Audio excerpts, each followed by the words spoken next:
wala man gyud naka-focus mga higala sa tinuod nga pagpalambo sa matag kinabuhi sa mga Pilipino. Mga kaigsunan, kay kung gibuhat pa ni hagbay raon ta. Kay unang kontrabida mga higalas paglambo sa mga Pilipino mismo ang gobyerno.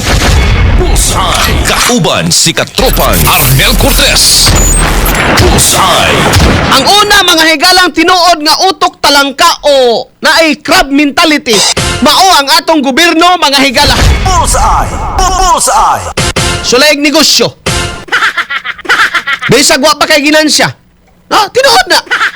But by the paper mga higala, by the book, kinahanglan mga igsuon nga makasecure kag business permit. Wa pa kay ginansya.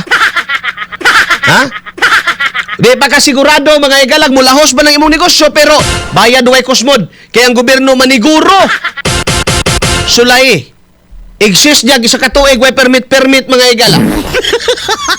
Tanawon ta mga igalag, di ka isyuhan diha og cease and desist o ka closure order gikan mga igala sa BIR.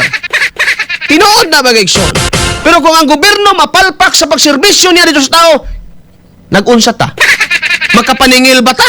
Bullseye! Bullseye! Kung atong klaruhon mga igsoon, kini nga atong gisgutan basig banhaan na mo kaayo ning korupsyon pero mauni ang rason mga higala nganong galisod ang mga Pilipino. Bullseye! Bullseye!